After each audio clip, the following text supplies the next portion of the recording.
Welcome to the Feds, insiders bringing accountability, integrity, and reform to a broken bureaucracy. At Feds for Freedom, we value constructive dissent and healthy debate. The views and opinions shared in today's episode are those of the speaker alone and do not express the views or opinions of the U.S. government or any other employer. Welcome back to the Feds, insiders bringing accountability, integrity, and reform to a very broken bureaucracy. I am Stephanie Whitehall, joined by Jim Erdman, and today we are honored to have First Lieutenant Mark Bashaw as our interviewee. He served as a public health officer and a company commander at the Army Public Health Center until, after refusing and speaking out about all emergency use authorization jabs, masking, and testing, was eventually court-martialed and removed from the Army. He has quite a story, and I know that many of our viewers and listeners have heard some of it. So welcome, Mark. Thank you so much for being with us today. Thanks for having me. I appreciate it. So why don't you give us a little bit of your background, but how specifically you came to question the given narrative that COVID injections were the only way forward? Yeah, so my background, I served, a total of 17 and a half years in the military, active duty, enlisted in the Air Force initially. And then back in 2019, I commissioned into the Army Medical Service Corps, where I served at the Army Public Health Center, like you mentioned, as a company commander and a public health officer. To your question, when did I realize? I kind of started to realize back in March of 2020 when this initially came down with what I perceived as a Hegelian dialect of pushing fear upon the people through these case rates and the mainstream media pumping up the case rates and the fear narrative. And then it really hit me when I emailed the Army Public Health Director, which was my senior rater at the time because I was company commander. And I simply asked, is the Department of Defense looking into prophylaxis such as hydroxychloroquine for a potential to be used with service members? If not, why not? And the canned response I got was at the time was that bogus article. I think it was out of the Lancet where they completely discredited any sort of alternative. And as I recall, they discredited, but the study that came out at the time, they made a massive, the amount of hydroxychloroquine they were prescribing was a massive amount. It was far more than they needed. And I think that was part of I hate to say it, it sure looked planned. Well, you're absolutely right. And in order to bring forth an experimental emergency use authorized injection, which we now know as the COVID-19 jabs, they couldn't have an effective alternative. And so they had to discredit it and remove any sort of possible alternative emergency use. Otherwise, they would have never been able to push the weaponized experimental injections upon the people and service members. And most of the public still doesn't realize they never got the FDA approved injection into distribution. And so everybody walking around today that participated with these injections got the experimental emergency use authorized. And most people don't even know that simple fact right there yet. In the military, we're very keen and aware of that situation, to the point where we submitted whistleblower affidavits to Congress and had the data that the DoD, even in a case back in May of 2022, admitted this in a court case. Mark, would you talk a little bit about what you did as a public health officer? Yeah, so specifically, my job was medical entomologist, so protecting service members from vector-borne disease, submitting risk communication strategies, creating educational products to push out to the force in usually contingency environments, and to protect them from various different things they might come across, non-battle related injuries, and then what's a contingency vector-borne disease. Sorry, go ahead. Sorry, what is a contingency environment? So your deployed locations, like where we send individuals on deployed locations, whether it's the Middle East, whether it's South America, or anywhere around the world Or it's just where they've gone, where they've been deployed. on some of these operations. Usually it's, CENTCOM, Central Command, which is the Middle East, where you're dealing with some malaria threats and some other things like that. And so that kind of brings me back to hydroxychloroquine, where we've routinely used therapeutics in these contingency environments for service members and shoved those down their throats. But yet for this I call it a plandemic now, but for this pandemic, we weren't even willing to entertain that. And that just kind of backs up my point that they couldn't have an alternative. Now, I was active duty in the mid 90s, and I remember, we got deployed, I think, 3 times to Panama and a bunch of places. And before we went, even, and correct me if I'm wrong, but I feel like I felt it for sure. They gave us a penicillin shot or an antibiotic shot that was time released, a big one that just sort of got it in your backside. And seems like, why would that change? Right.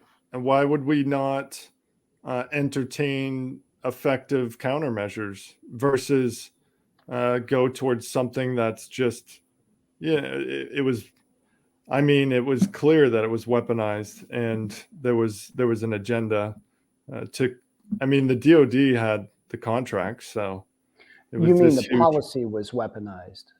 The policy was weaponized, and then later the products were even weaponized. We have evidence. I have evidence. Then. Yeah, I have evidence that the Army Public Health Center was actively running psychological operations against service members. What they were doing was they were targeting medical personnel at the local MTF level. They were creating informants out of them. They were then using those recorded conversations that what they had with those medical personnel to gauge their population, their patient population. They would then take that information and use it in a weaponized risk communication strategy, which, for example, if a young service member went in and she was pregnant and she went to her primary care physician and said to her primary care physician, "I'm concerned about these experimental injections because I have a baby on the way. I'm concerned." That information would then be translated or communicated through the informant process up to Army Public Health apparatus, and then they would create information to discredit her fears or her not even fears, but her logical assessment of participating with an experimental injection while she's pregnant. And how did you know this? It's a plan they published. It was called the Vaccine Perception Management Plan, published in February 2021. I've since released it to the public. All the evidence is out there, and people can even go see my whistleblower declaration that I submitted to Congress back in May of 2023. I have to take a step back. Sorry, you said that they were targeting medical personnel at the MTF level. What does that mean? The medical treatment facilities. So that's at your lower level echelons, the local level, installation level, locations where they see all of the service members and dependents. So at what level, like if you wanted to set up a policy like this through the perception management plan, at what level is the perception management plan, devised and executed to get to the point where you could, is that at the battalion, the regiment, whatever it is, or is it way, you're talking stratosphere? So there was an order that was pushed down from HD, from headquarters Department Army, whether it was the Surgeon General's office or not. I'd have to go back and look at my records. But it was an order that was pushed down to kind of gauge the perception of the population in regards to COVID-19 injections. So you're talking the Surgeon General of the Army, right? Not the Surgeon General. Right, the Surgeon General of the Army. And we could probably, again, I'm speculating here, but I think it's plausible, very plausible, that the other services were just in line with this. They were all in line. It was all coming from somewhere. And then the public health apparatus took it and really went to town with it. And they went so much as to, I've read the initial order that came down. It also said evaluate for safety signals. And that was my primary concern at the Army Public Health Center, why these risk communication strategies did not contain the safety signals we know to be true, which was the vaccine adverse event reporting system from CDC, which, oh, by the way, is the Department of Defense's official database to track service members and their adverse events. And we also had the Defense Medical Epidemiological Database that had immense signals too. So my question as a medical officer at the Army Public Health Center to my own leadership was, why is this information not in the risk communication strategies? And then I went on later to get court-martialed for refusing to participate with these products. So quick question. I want to take one more step back. You mentioned the Surgeon General of the Army, and they have a huge role in Surgeon General of the Army has a huge role. It's not just public health, it's biodefense, any biodefense program. What do you know about, and I'm going to ask you to sort of guess probably, I doubt you were sitting in the office with the Surgeon General of the Army, but what do you know about the responsibilities of the Surgeon General of the Army in terms of maybe coordination with the Surgeon General of the United States, or coordination with other health bodies, or coordination with CDC, NIH? Do you know that? If you don't, it's okay. We'll move on. No, specifically, I don't know. But I'm assuming, and speculation is, they all got together. They all sat in a room. All surgeon generals at that higher strategic level sat in the room. And it seems to me that their agenda was jobs or jabs, right? And we know this to be true because all of the accommodations, whether they're religious or not, people can submit an accommodation for simply having a conviction against getting an experimental injection or injection in general. We know that all the surgeon generals of the different departments blanket denied these accommodations. To me, it's there's a lot of conflicts of interest going on. And as a service member, personally, as a medical officer, my duty is to the Constitution against enemies, foreign and domestic. My obligations aren't to the Surgeon General. They weren't to the President of the United States, none of that. So when I perceive a threat and when I receive unlawful orders or perception of unlawful orders, I have a duty to communicate that up the chain of command to perform a redress or warn the chain of command that, hey, this is what I'm seeing at my level. We need to change course. And this times this by 10,000 service members because we were all doing this.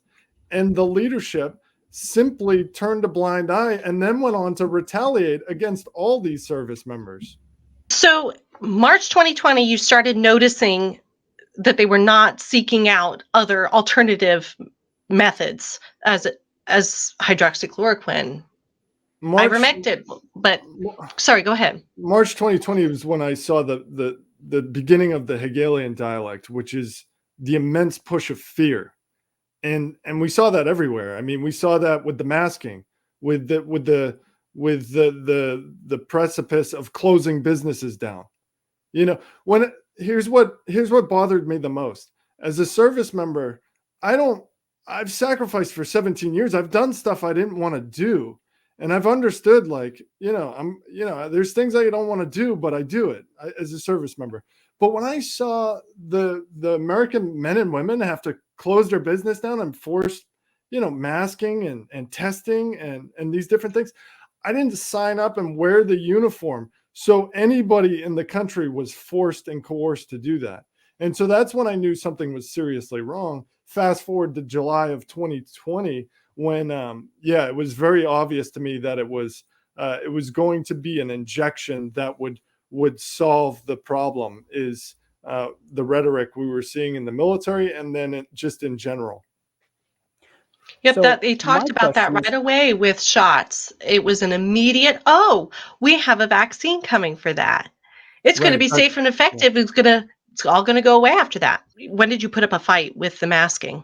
So the masking was initially watching my kids at their Christian private school be forced or coerced into masking, was when that really started to aggravate me. That was probably, I forget the time frame on that, but masking wasn't necessarily the battle I was going to fight, because they weren't using it in a discriminatory manner to target certain individuals. Whereas later on, they started to use it against the individuals who had convictions against participating with experimental injections, right?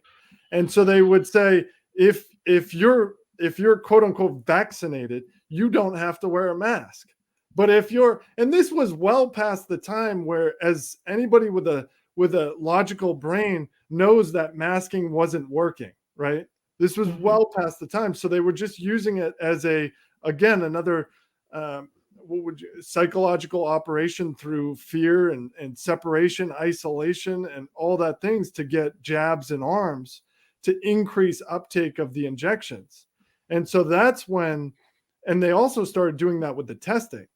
And I would say, and I would argue with everybody, that the injections weren't the main weapon in this Hegelian dialect. The main weapon in this Hegelian dialect was the testing. Mm-hmm. If the testing wasn't forced and fear wasn't put out there, I mean, they had case rates,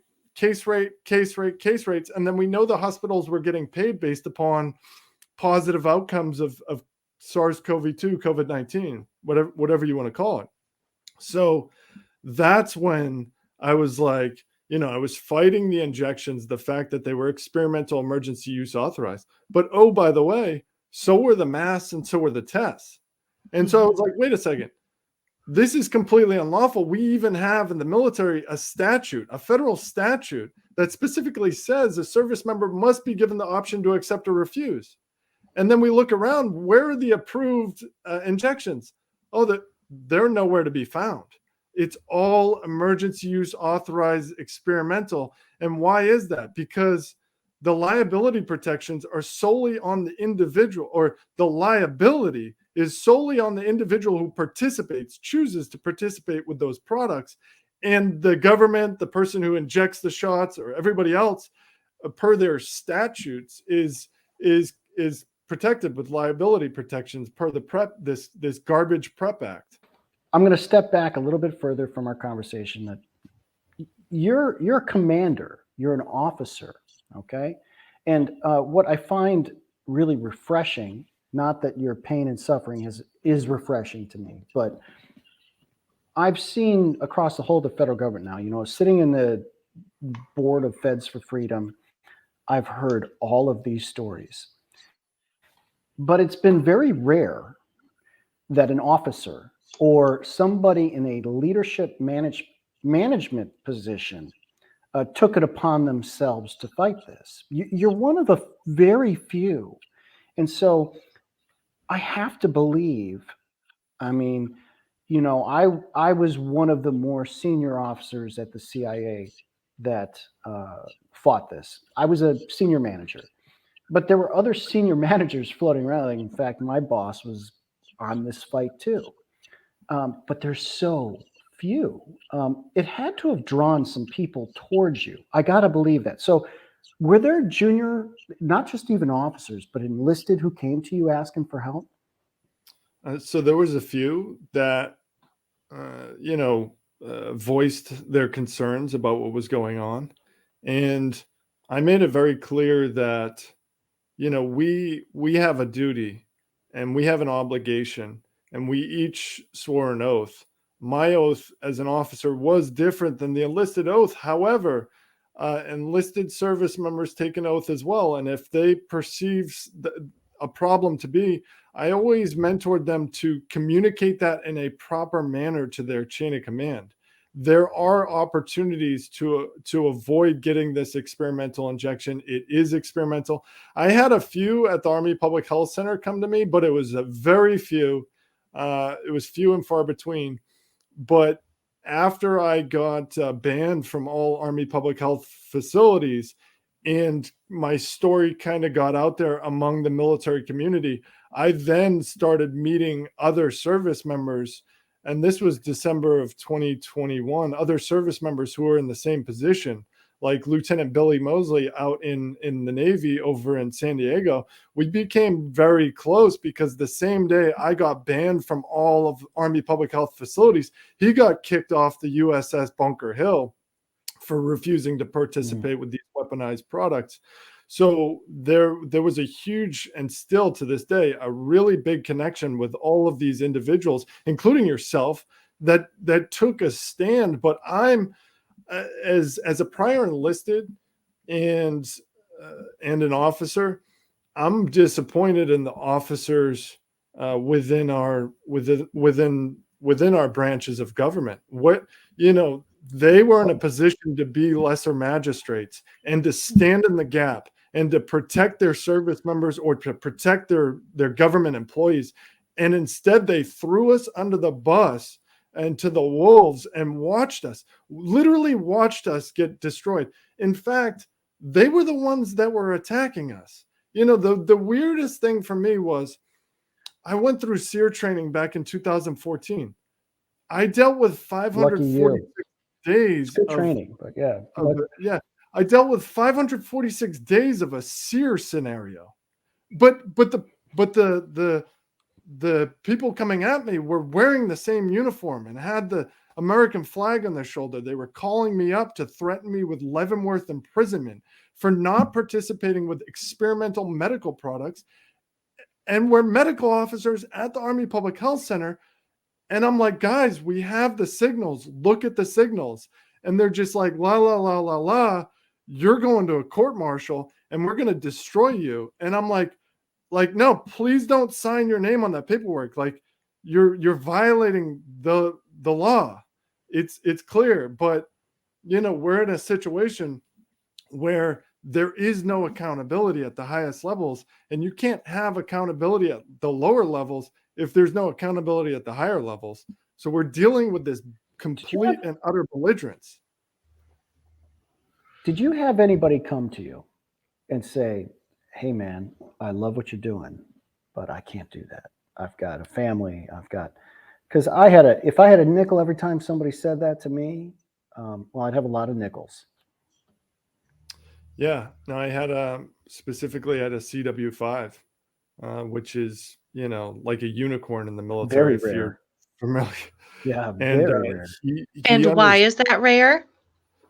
Just because it's a very technical part of the military, and they only give a certain amount of quotas, like a very small quota to those CW5s. It's just a handful. There's a handful of CW5s. It's it's a small number. Oh yeah, very small number. And so we call them unicorns. And I was talking to one and he empathized with it. He didn't want to get it. He didn't want to do any of that. And I was like trying to explain the big picture. Like this, to me, what I was seeing was a lot bigger than just the injections. Taking a holistic approach at what was going on in our country at that point in time. This is September leading into the 2020 elections, and then after the 2020 elections, and then through this, and then watching these weaponized mandates come down. I had to, in my duties, I had a duty to act a certain way, and it's trained to us in everything we go through. If you receive unlawful orders, what do you do? And we have doctrine that literally spells it out. And so it was everything I've been trained, but it was really disheartening to see people throw that out of the way, completely throw that away for I guess the comfortabilities of this world when it comes down to it. It's just of this world type comfort. And to me, I'm like, I can't do that. My duty is to stand in that gap. Like, I don't know. I just couldn't. You are the definition of someone screaming this from the rooftops. But how did people know to come to you? In what way were you very public with this in 2020, 21? So it was when I got banned from all Army public health facilities. I got threatened with UCMJ And charge. when was that? That was November 30th of 2021. I showed up to my place of duty without being masked and without being tested, because again, they were weaponizing the masking and testing against the individuals who had convictions against participating with the injections. And I was communicating to my chain of command, like, hey, this isn't lawful. Here it is. And that's an official documentation. I submitted official documentation to them explaining why I wasn't participating, why it's unlawful. Here are the statutes. And my duties were at the duty location with my soldiers in a laboratory. I couldn't perform those from my couch. And so I showed up to my place of duty without being mass tested or jabbed. And that's when they completely went scorched earth and charged me and banned me from all public health facilities. November 30th of 2021, if I recall correctly, the mandate that came down, and I don't know if it was the same for federal government employees and military, but you had to get your first shot by, say, I think it was November 7th, 2021, or something like that. And then November 21st, 2021 to get your second shot to be street legal with your immunotherapeutic injection. Was that how it worked in the DoD as well? And that's why November 30th hit, and they're like, yep, we're going to slap you with some UCMJ? No, so the Army's deadline was, I think, a bit later in December of 2021. The reason why they came out with an order on November 23rd among the branches of service, targeting all the quote unquote unvaccinated service members and saying, in order to access your place of duty, you must now test with these experimental emergency use authorized tests twice a week in order to gain access. And you must have a negative test. And that's when I was like, hey, chain of command, Army Public Health, MedCom, my senior mission commander, I was like, hey, the testing, the masking, and the injections are all emergency use authorized. You're violating federal statute.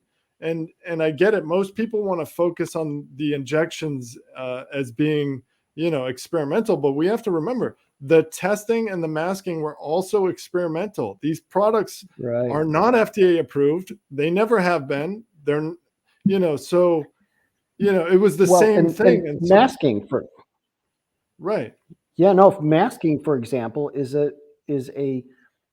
experimental medical intervention. Okay, because there is no proof that masking works. And if you put a mask on a healthy individual and tell them to participate in this experimental medical procedure, the bar for informed consent is even higher because it's by definition experimental.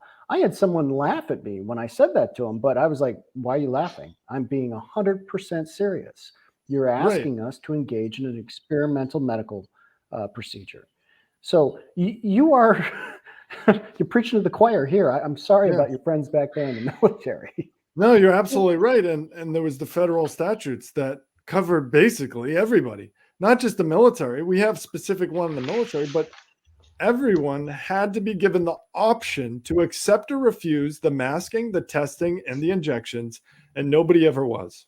During 2021, before you showed up at that November date with no mask, no test, no jab, what had you been saying all along? I mean, so you started reaching out to your supervisors in 2020, but what had you been saying? Had you been writing memos to them? Had you been saying this is coming along and I will not participate in it and you cannot force us to do this? No, it was more so the scientific aspect. Being at the Army Public Health Center, I was, as a commander at the time, they were forcing masking in the gyms on my soldiers, and we were performing exercises in the gym. And I was like, how does it make sense to drink that the gym is allowing me to stand 6 feet apart to drink water? But when I stand 6 feet apart after my first sergeant gets done smoking the soldiers with burpees, I can't step 6 feet apart and get some air. And that's what they were doing. And so I started communicating this to the local medical treatment facility and the Army Public Health director, who was my boss at the time. and saying, hey, can we look at this? Can we apply some logical sense to this? And at that point in time, I got shut down, but I continued forth and I continued to ask about therapeutics. Why aren't we talking about that? And my first official, I would say, more or less official communication was between me and my commander, warning him about the vaccine adverse event reporting system and the data. And, this needs to be communicated. And then directly to the Army Public Health Center COVID-19 task force. When I saw their risk communication strategy that specifically stated, one of their points was explain to the service members the known risks of not getting vaccinated. And I looked at it and I said, but where are the known risks of getting vaccinated? Because at this point, I have Lieutenant Colonel Teresa Long's affidavit, who had frontline testimony and service members with injuries. I have the vaccine adverse event report system that at the time had 17,000 deaths and 800,000 injuries. Why isn't this incorporated? And oh, by the way, how many service members have died from COVID-19? And so they came back. They answered me only 8 service members. At this point, it was September of 2021. 8 service members died from SARS-CoV-2. And I'm like, okay, well, we need to incorporate, y'all need to incorporate the adverse event data to your risk communication strategy. And it was crickets. And then I went on to file an official Article 138 to my senior mission commander that had that information. Hey, sir, you need to warn service members that these products are EUA. We have the laws. We have the data that backs this up, that, we also see signals. And so my intent was to protect my command from violating the federal law. Instead, there's an individual by the name of Colonel Yevgeny Vindman, which is the brother of Alexander Vindman, who just happened to be my staff judge advocate. And he's the individual who recommended to my commanding general to send me to a court-martial after I submitted the formal Article 138, which is official protected communication. And so we have this whistleblower from Trump White House, who got, removed, and then happens to be the staff judge advocate at Aberdeen Proving Grounds, and sends me to a court-martial after I submitted protected communications to my chain of command, which is fully documented and filed in the official court record. In my court record, you can go and you can see that my Article 138 was submitted in the record of court. And the judge went on to give me no punishment because I believe, and this is speculation, I believe the judge realized during my testimony that, oh crap, he's a protected communicator.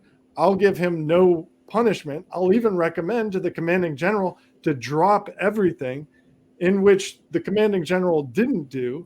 Instead, the commanding general, after decided to eliminate me, or pursue elimination of my service after 17 years. And so they ended up unlawfully pushing me out the door and separating me back in June 2023. I'm so sorry, Mark. That's it's just disgusting. It's a disgusting set of events. It is disgusting. And the point I want to make to that is multiply that times 10,000 service members plus. And then on top of that, add your federal workforce onto that, right? Because a lot of them were coerced. And don't forget to add all the vaccine injured. Don't forget to add all the vaccine injured. Absolutely. That will no longer be a valuable member of the military because they won't be able to be the war fighters they're supposed to be. Right. And have you had much contact with vaccine injured service members? Yes, their stories have been pushed to me, and we do our best to help them out. I do my best to keep their privacy and to try to give them resources and help them out and support them and connect them with other injured personnel so they know they're not alone. And I think that's hopefully, Lord willing, we'll have some more solutions that we can push to these individuals to help clear their bodies of whatever they may be dealing with.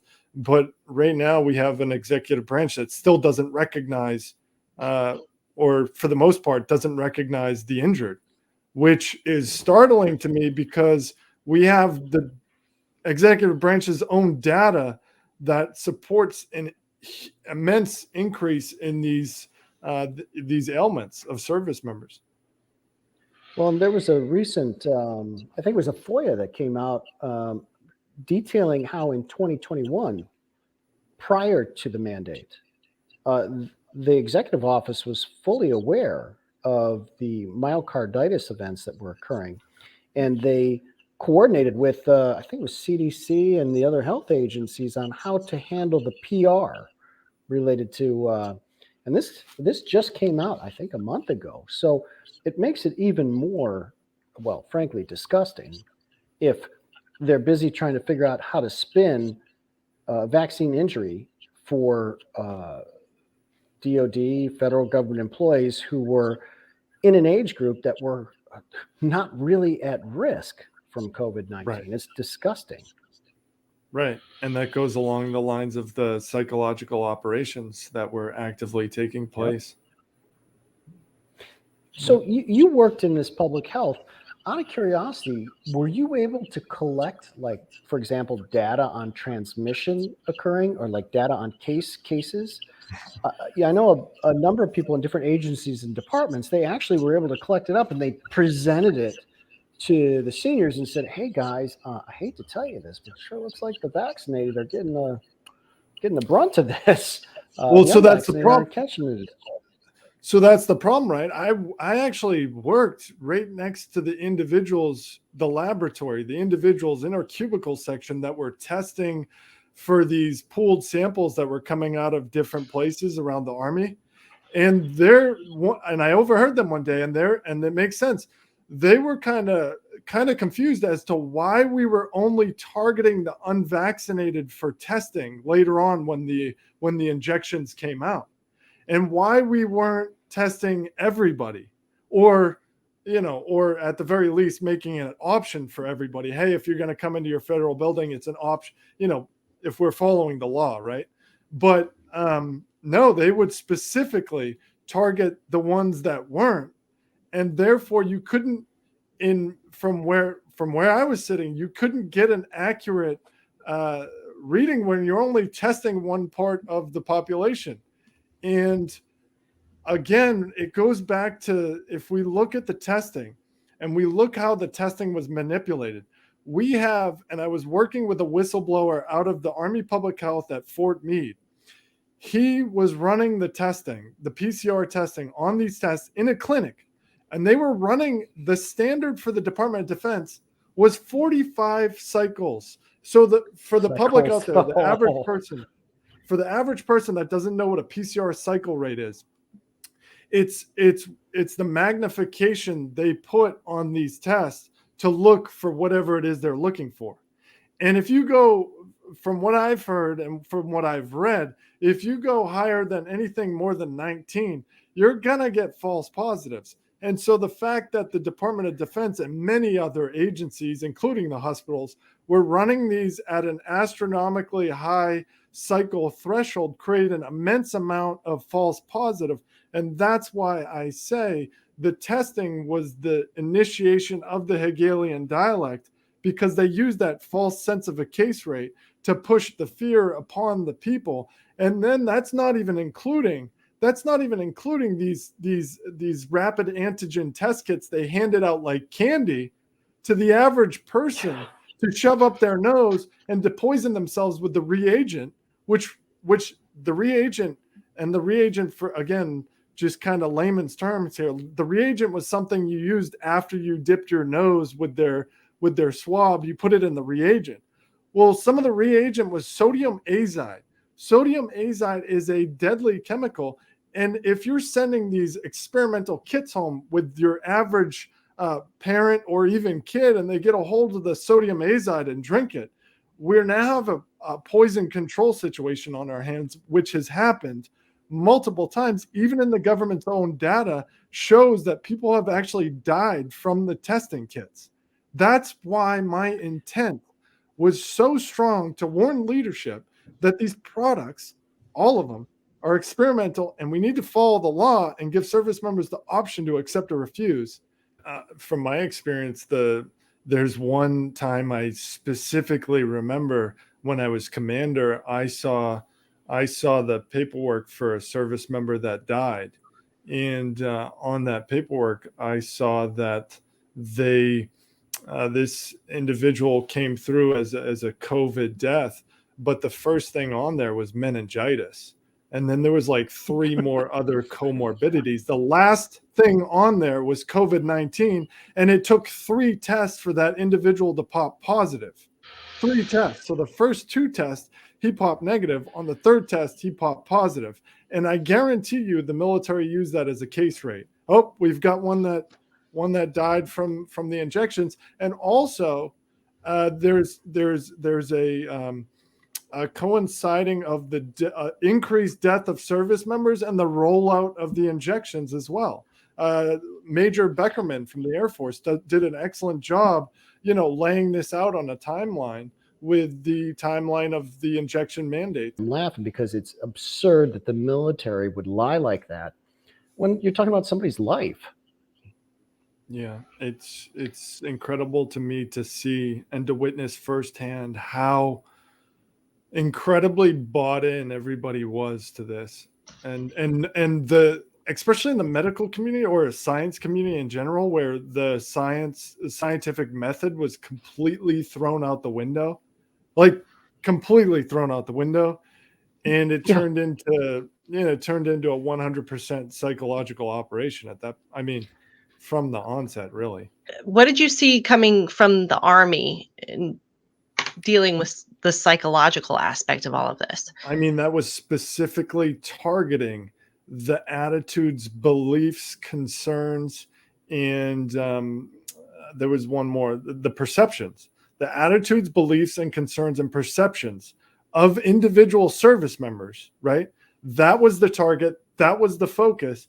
And to weaponize a risk communication strategy based upon any sort, what seems to me like any sort of negative connotation that individual's perceptions, beliefs, concerns were towards the injection, to discredit those, and I have it in writing, it's in emails, to increase uptake and to decrease a service member's possible ability to submit an accommodation or to even want to submit an accommodation, right? And this is in their plan. This is their writing. They signed off on this program, and it might not have PSYOP written at the top of it, but anybody who understands when you're in the medical community and you're targeting perceptions, attitudes, beliefs, and concerns, and there's no scientific or medical basis, you're not. For example, it would be different if they were saying, hey, we have this emergency use authorized product available to service members, and we've pushed it out, we've made it available to them, and we want to know if at your level you're seeing any sort of positive or negative reaction to that product and that uptake of that product. If it was that's scientifically based, that's medically based, but it wasn't that. It was perceptions, it was beliefs, it was attitudes, it was concerns, even to the point where command chaplains and chaplains were also used in that psychological operation against service members, because when they went in to do their interviews with the chaplains were already briefed and sort of in a position to transfer that information over to either commands or the public health or intelligence apparatus. You specifically, how did you see any psychological operations used on you around your court-martial time? So the first thing they did, it was isolation. So the first thing they did was ban me from all Army public health facilities. They even threatened to ban me from the entire installation. They took my security credentials. they threaten my security clearance. Then immediately upon getting home, I get a call from a lieutenant colonel that was in the counseling session, right, with my commander. And he goes, "Hey, Mark, I just want to make sure, are you doing okay? You seemed a little stressed. You seemed a little aggravated in there." And that's what they do, is they probe the individual so they can weaponize that individual's emotions if they have an emotional response, and then bring in behavioral health and weaponize behavioral health so they can further discredit the individual that is potentially going to speak out, or put them in a different position. And this happened to me multiple times, to the point even where back in January of this year, January 2023, I was escorted to behavioral health. I was escorted by an Army public health officer to behavioral health. I also called a good buddy of mine, a former special agent from the Air Force. I said, "Hey, they're escorting me to public health. I need a personal witness, because I am not consenting to this weaponized behavioral health appointment. There is no probable cause." And so that's what they would do. They would weaponize behavioral health. They would weaponize these different services against the service member that's speaking out. And this doesn't just happen in the military. I mean, I'm sure. No. No, I'm sure you're preaching to the choir here. Right. That it's a lot easier to discredit someone when it's a matter of their behavior, their bearing, their ability to lead. They don't need to go too deep if they want to attach it to, "Hey, listen, this knucklehead over here, he's a little nutso. We're going to take him over to a mental health assessment. Can't have nutty people with security clearances. That would be bad for national security." So yeah, I hate to say it, but that has happened across all the federal government agencies and departments. There's a number of us who have experienced very similar situations. It's almost like it's part of the toolkit. And if it's not an actual behavioral health appointment, it's shadow policy, and they'll simply just use your emotions against you. And my content the entire time was, "Sir, this is against the law. It's written down. We have medical signals." It was completely principled the entire time. So a lot of times that individual that probed me, that lieutenant colonel that probed me, the more he started talking to me, the more he would realize I'm bringing up rational, logical, factual information. And the more he couldn't attack my behavior or try to discredit me with some sort of, behavioral ailment. And that's when, but we have that across the board. There's horror stories of like Captain Seth Ritter, who was about to get poisoned by the physician in a weaponized behavioral thing, because he went to the criminal investigation division against the commanding general for, violating the law and various different things down there at Fort Stewart. And they damn near were about to kill him with some of the medications that they were ready to prescribe him. And that they wrote it down, like they were ready, and they were ready to use force on him if he didn't comply. I think when I had these conversations and other people around me, I would give them data and give them, the science behind it. And then if they continued, I always let them know that they should make sure that their personal liability insurance was up to date. And maybe that probably didn't go down well, but that was also in their benefit. I'm telling them, if you tell them they're doing something illegal, you should at least give them the benefit of knowing that, they could get sued. They can be held personally responsible for constitutional violations. Mine usually is the rule of three. I'll talk to you personally, face to face. I'll give you an email after that. And then after that, if that's not working, we're going to go official paperwork. And every single time I'm going to give you an out. And listen, I've been destroyed. Sure, I've been discharged. Short term, like everything got flipped upside down on its head for me in the past, 17 years of military service out the window. They gave me a general discharge, unacceptable conduct.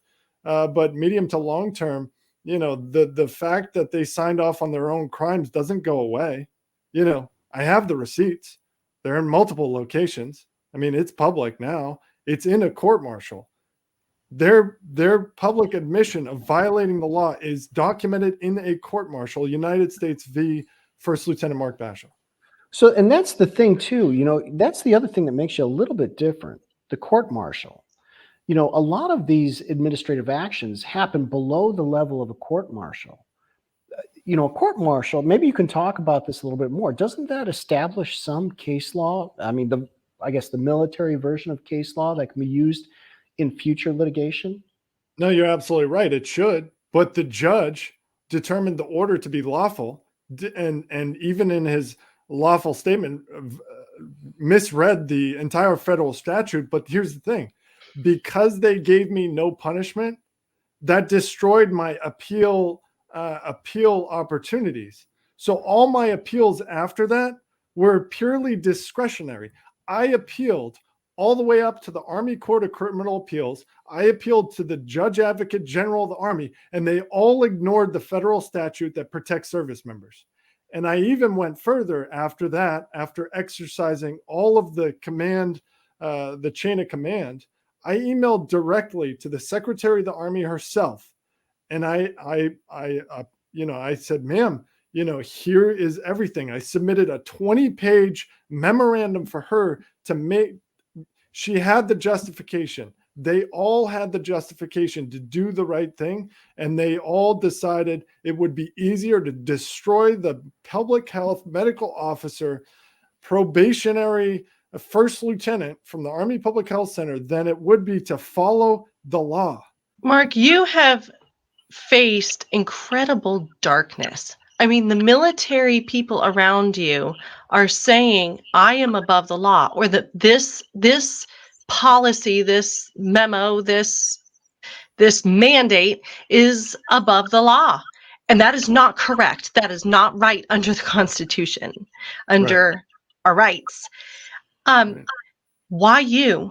Why were you able to stand strong and not move? That's largely due to my faith in Jesus Christ, my Lord and Savior. I submit my life, and I submit my life every single day. And when I was going through that process, every single day I was submitting my life because to my faith, and because and what I was dealing with was things would go from 0 miles an hour to 100 in the matter of an instant, and it would be a phone call. Like, hey, get your bags packed. You got to have bags packed ready for Leavenworth.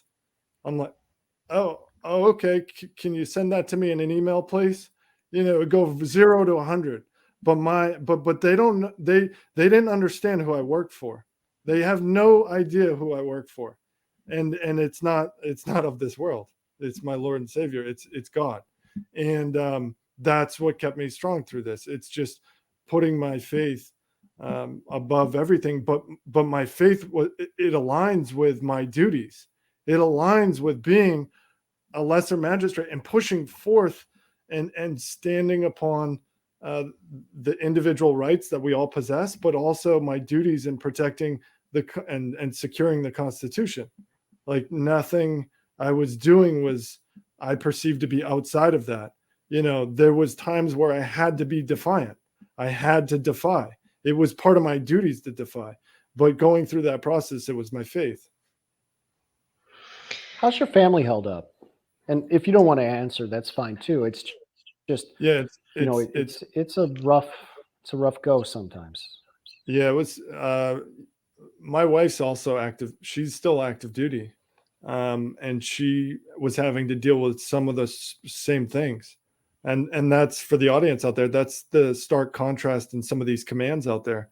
On the one hand, you have an individual who gets court-martialed, convicted, and everything flipped upside down. And then on the other hand, you have individuals, still good individuals, who also didn't participate with the mandate, the unlawful mandate, that are still actively serving. But it was tough on my family. It was tough on my wife. It was But I think some of the most amazing times were meeting the other individuals who were going through the same thing, like yourself. Like meeting every day, meet somebody else who was going through the same thing, whether they were military or not, whether a police officer, a school teacher, these individuals of just morality that just were like, hey, this, besides their convictions or whatever, faith-based, they had something, they knew something wasn't right. They had morality, and they were securing liberty in their own sort of sectors. And we all find each other and we share our experience, strength, and hope through that. And that, to me, has been also part of the strength process.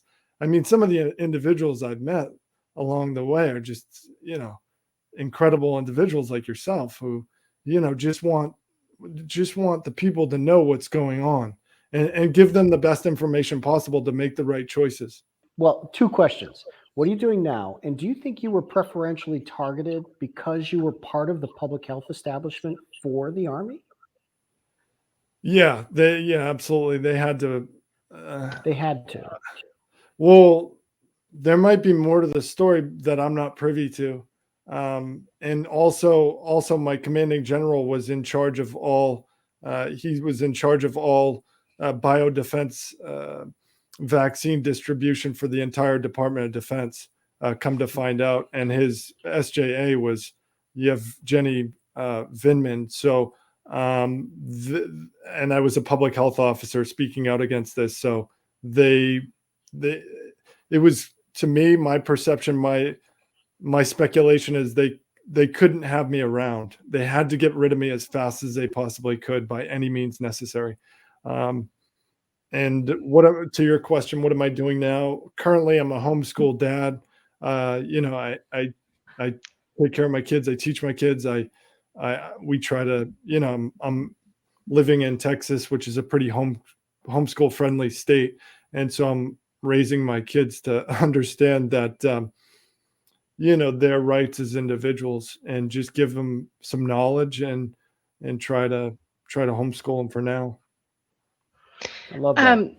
Just two more questions before we have to wrap up. But you do have a website. It's freedomfighters1776.com. And that's also ff1776.com. Would you tell us a little bit of what is on that website? Yeah. So if you go to that website, anything I say here today can be backed up in the official documentation that I have under one of the tabs. You can click on First Lieutenant Mark Bashaw saga. It has all my whistleblower declarations. It has my Article 138 communications. It has my some of my court-martial transcripts in there. It has the communication to IG and all the way up to the Secretary of the Army, trying to get them to do the right thing. So that's over there. There's also some resources of other, military websites or other patriots out there that have their own websites that can kind of branch off to. Just kind of, I created that website for the simple purpose of to get the information into the people's hands so they can make their own assessment. You don't have to listen to me, but you can listen to me and then go to the evidence-based facts, or you can just go to the evidence-based facts and read for yourself. That's what everyone should be doing, going straight to the source, looking right at the evidence. Right. I also have noticed that you have your lapel pin, and could you tell us a little bit about that? Yeah, so it's the plandemic reprimando pin, and it's a COVID-19 reprimanded ranks. I have a official citation here. Back in September of 2022, Major Samuel Sigaloff, Army doctor, who was also unlawfully persecuted for trying to write exemptions to his patient population and also give them the best informed consents possible. He came up, he said, hey, we need to create a patch for all the people, all the service members and individuals who took a stand. And so we created a patch. It's the Plandemic Reprimando patch. You can see it right here. It's also a pin. And I wrote a citation to it. And if you don't mind, I can read that now for the audience. Please. It says, this patch represents the courageous men and women who stood and continue to stand against the tyranny set in place due to COVID-19. These are men and women of faith, integrity, and personal courage. Many of these warriors were reprimanded in various ways, such as court-martial, Article 15s, general officer letter of reprimands, letters of counseling, letters of reprimand, general discharges, investigated as national security threats, threatened with jail time, and banned from the holiday dinner tables and other forms of disciplinary actions, coercive tactics used against them. Even after being reprimanded, some of whom lost their jobs, careers, and good name, these brave men and women continue to remain loyal to God and the Constitution. Together, we stand in the furnace, not burned, but purified. We are now known as the Order of the Reprimand. Order established 17 September 2022 by the children of the one true God, Samuel N. Sigloff, Mark C. Bashaw. Wow. I love it. Absolutely love it. That's Can a wonderful. former 275 guy get on that crew? Absolutely. If you just send me your information after this, I'll mail you one out. That's Well fantastic. deserved. And anybody out there, if they're interested, you can go to the website. I'd love to send them to you all for free. I really would, especially after hearing stories. But if anybody's interested, they can also go to the website and purchase some over there. There's patches, pins, and some tabs, some very coveted tabs for the reprimandos out there. What can the average American citizen do to rebuild and to bring accountability, to bring integrity? But what can the average American citizen do? The average American citizen can stand upon this simple truth is stand upon your individual God-given unalienable rights. And we can, as a society, we can put God first. We can put men and women second, right? We can put society third, and we can put government back on bottom. Because right now it's this government as God, and we're going to flip that back right side up and put God first. And one of the simple things, even if the individuals out there don't believe in God, at the very least, stand upon your unalienable rights. And those are rights that cannot be put in any sort of lien, and understand how you can rebut it with the truth and with the power of the pen, really. Thank you so much for coming on, Mark. We've just so enjoyed having you, and we'd love to have you back again. Yes, ma'am. God bless you both.